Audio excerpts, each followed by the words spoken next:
13장 25절에는 다음같이 적되어 있습니다. 사람들이 잘 때 그 원수가 와서 곡식 가운데 가라지를 덧버리고 갔더니, 이 말씀에 사람들이 잠든 틈에 와서 원수가 곡식 가운데 가라지를 덧버리고 갔다 했습니다. 그러면 우리가 곡식은 무엇이고 가라지는 무엇입니까? 곡식은 천국의 아들, 딸들을 의미하지만 가라지는 악한 자들의 아들, 딸들을 의미합니다. 그렇기 때문에 추수 때는 하나님께서 천사들을 보내서 가라지를 먼저 다 떼어서 묶어서 불태워 버린다고 하셨습니다.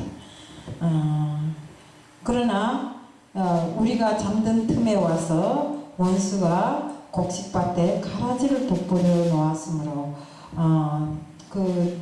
주인에게 가서 가라지를 돋보렸다고 이야기를 하니 주인이 말합니다. 곡식이 상할까 두려우니 가라지는 그대로 추수할 때까지 두라고요. 우리 정말 뭔 일이나 잠들지 말고 깨어 있어야 하는 것입니다. 여기서 잠들다, 자는 걸 놓고 말하는 게 아닙니다. 세상도 그렇습니다. 세상도 잠들 때에 많은 일들이 벌어질 때가 있습니다. 제가 알고 있는데 그 전에 이북에서 들은 소리입니다. 그런데 베트남 전쟁 때 한 부대가 몰살당한 일이 있다고 합니다. 잠든 틈에. 왜 몰살당했나? 포초를 서면서 잤습니다. 자다 보니까 그 틈에 원수들이 와가고 길을 다 빼버리고 그 포초의 길을 빼고 죽이고 들어와서 거기에서 자고 있는 부대원들을 다 죽여버리고 갔습니다. 이토록 정말 우리가 잠이라면 참 좋은 것입니다. 우리가 피곤하면 자야 되고 또 인간 육체를 보존하려고 해도 잠은 자야 됩니다. 근데 그런 잠이 아니라 우리가 잠도 잘못 자면 역사가 일어나지 않습니까? 아까 그 보초병처럼 깨어 있어야 할 보초병이 잠을 잠으로 해서 한 개 부대를 다 죽여버리는, 자기도 죽고 다른 사람들도 다 죽여버리는 이런 현상들이 있는 것입니다.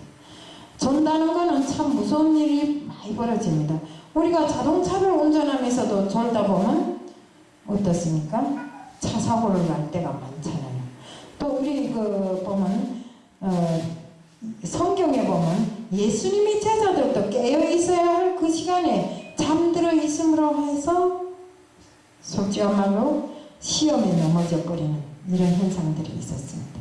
또 사울왕도 전쟁터에서 잠을 자다가 축복의 물병을 다윗에게 뺏겨버렸습니다.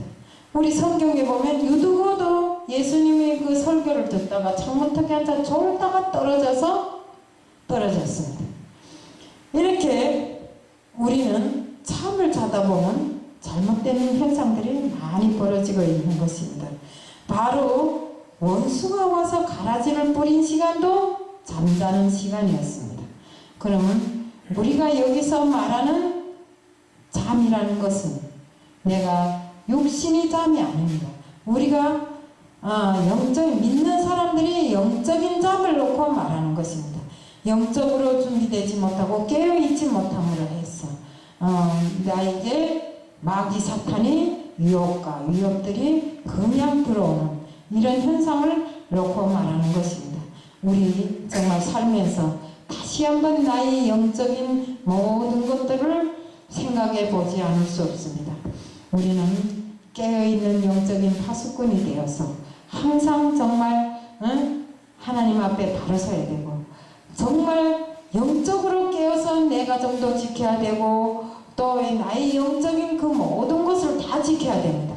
또 교회도 지켜야 되고, 우리 한국 교회도 지켜야 되고, 나라도 지켜야 되고, 이 모든 것이 우리가 영적인 잠이 들어있으면 안 되는 것입니다. 때문에 우리가 지금 영적인 잠에 든 사람들이 많음으로 해서 어떤 현상들이 있습니까? 지금 성경으로 말하는 종말 때, 지금이 바로 종말 때라고 해도 과언이 아닌 때입니다. 근데 정말 이 때인 지금에 와서 우리가 영적으로 많이 잠들어 있기 때문에 많은 이변들이 일어나고 있습니다. 더욱이 우리 기온의 상승으로 인해서 정말 빙하가 막 녹아내리고 또 갑자기 이상한 정말 태풍이 불고 쓰나미가 오고 또 정말 추워야 될 때 갑자기 더워지고 더워야 될 때 갑자기 추워져서 정말 기온이 이변으로 인해서 바다의 고기떼들이 죽어가고 동물들이 죽어가는 또 살지 말아야 할 곳에 막 찾아가는 이런 일들이 지금 벌어지고 있습니다.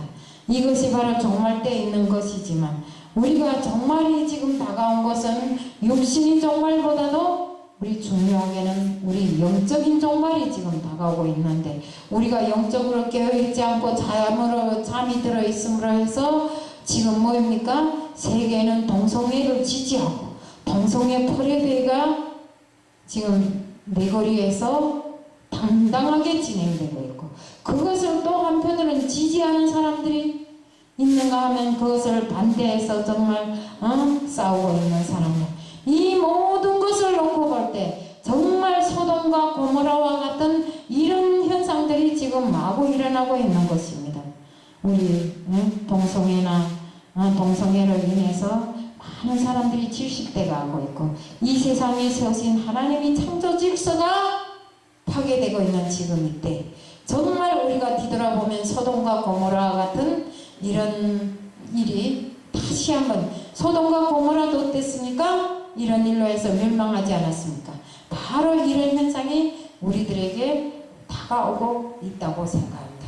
우리는 정말 졸지도 않으시고 주무시지도 않으시는 하나님이 그 보호하에 있으면서 그 하나님을 배우면서 우리가 영적으로 잠들어 버림으로 해서 마귀 사탄은 잠들어 버린 우리들이 영에 악한 것을 마구 갖다 퍼부어 버립니다. 그러므로 해서 세상이 창조 질서가 막 위배되고 질서가 무질서하고 정말 날마다 정말 하나님이 창조 질서가 새롭게 정말 잘 유지되어야 되겠으나 새롭게 파괴돼가는 이러한 현상들이 오늘날의 현실입니다. 우리가 이제도 정말 그 김성수 목사님하고 한참 앉아서 이야기를 했지만 이야기한 그 모든 것들이 진실 뒤에는 창조 질서를 파괴하는 나쁜 것들이 잠깐이 숨어 있다고 저는 생각합니다. 그렇기 때문에 그것을 듣고 정말 어떻게 해야 되겠는가 우리가 영적인 정말 사명을 지니고 잘 작전을 해 나가야 됩니다. 그렇지 않다 하면 그들이 게임에 들어서 우리는 가도도 못하고 딱 사로잡힌 자가 되고 정말 전쟁 중에 축복의 물병을 빼앗겨버린 사울처럼 될 것이고 또 정말 제때 깨어 기도하지 못한 이런 주님의 제자들처럼 우리들이 잠깐이면 넘어질 수 있는 그런 연약한 자들로 다 된다는 것입니다. 그래서 우리가 항상 내 영이 깨어서 정말 우리가 내 자신도 보호해야 되고 우리 교회도 보호해야 되고 가정도 보호해야 되고 한국 기독교도 보호해야 되고 이 나라도 보호해야 됩니다. 그러려면 어떻게 해야 됩니까? 기도로서 정말 항상 주님 앞에 무릎 꿇고 기도하는 사람이 되어야 되고 정말 말씀으로 무장한 저희들 어디에 가서도 쳐도 넘어지지 않는 이런 강한 주님이 군사가 되어야 된다는 것입니다. 우리가 말씀이 약하고 기도가 약하면 반드시 넘어지고 쓰러집니다. 우리 영이 해해져서 마귀 사탄들이 그 게임에 넘어가게 된다 이겁니다. 종말의 때는 지금 앞으로 정말 우리가 와서 주님께서 오셔서 이런 가라지들을 다 베어서 묶어갖고 불에 불살라 버릴 때 우리는 진정한 회복으로서 주님이 창고에 들어가야 될 사람들인데 정말 20년은 믿었어 40년은 믿었어 50년은 믿었어 횟수만 했지 자기의 그 영이 살았는지 죽었는지 깨었는지도 모르고 살아온 우리들이 많습니다. 그렇기 때문에 우리는 다시 한번 세상을 살면서 내 영이 어떻게 정말 주님 앞에 바로 서 있는지 안 서 있는지를 정말 온전히 서서 주님이 파수꾼으로 영원한 주님의 자녀로 살 수 있는지를 되돌아보아야 하는 것입니다. 내가 잘못함으로 해서 50년을 믿은 그 믿음의 세월이 잘못돼서 정말 천국의 문 앞에가 섰는데 50년을 믿고 또 믿고 노는 날도 놀지 못하고 정말 이렇게 하나님 전에 들락날락 했건만 천국 문 앞에 갔었을 때 너는 준비되지 않았으니 지옥에 가라면 얼마나 억울하고 원통하겠어요. 그렇기 때문에 우리는 살아가는 날 하루하루를 진심으로 내 영이 온전히 살아 숨쉬는 영으로 되어야 하고 오로지 주님 앞에 바로 선 그런 하나님의 자녀가 되어야 하는 것입니다. 정말 우리 하나님께서는 얼마나 우리 모두를 사랑하셨으면 자신의 독생자 아들을 이 세상에 보내서 정말 죽게 하시고 다시 부활하게 하셔서 정말 우리들의 그 죄를 다 그가 짊어지고 가게 하셨고 정말 십자가에서 다 이루신 주님을 통해서 우리들이 죄가 이렇게 정말 없어지게 됐음에도 불구하고 우리는 그 사랑을 진심으로 알지 못하고 그것이 그저 우리들이 응당한 것으로 생각하고 하루하루 사는 것이 우리들의 영이 살아 숨쉬는 영이 되지 못하고 있더라 이겁니다. 오로지 육신의 욕심만 채워가고 육신의 욕심이 뭘 하자는 겁니까?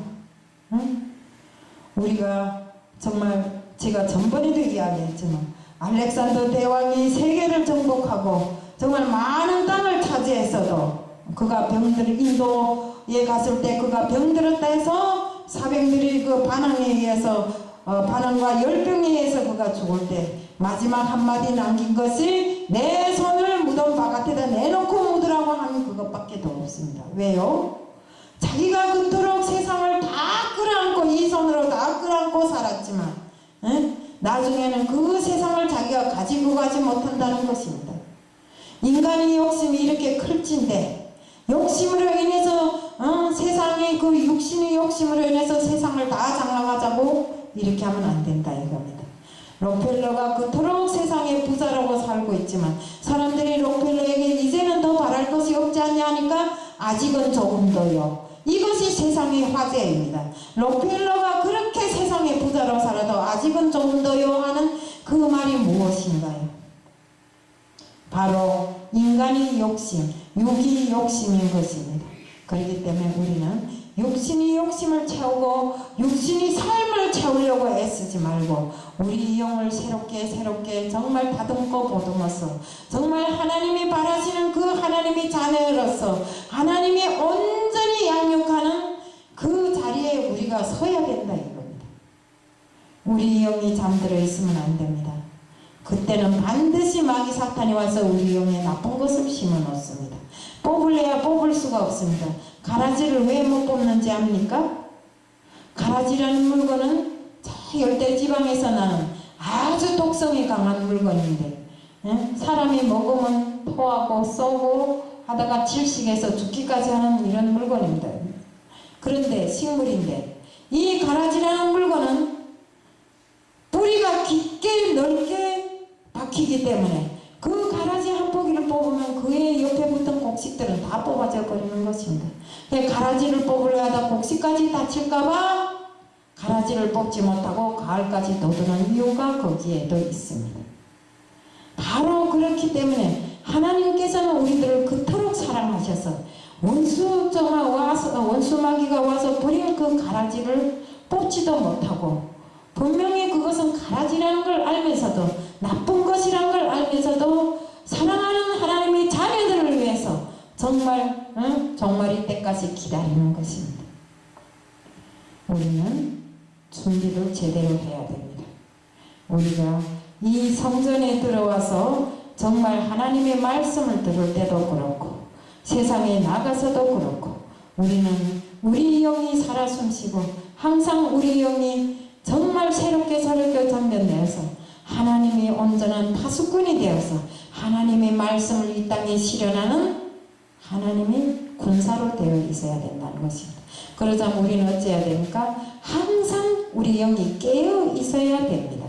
깨어서 정말 영적인 파수꾼으로서 우리의 사명을 다하자는 것을 말씀드리면서 오늘 말씀은 이것으로 마치겠습니다.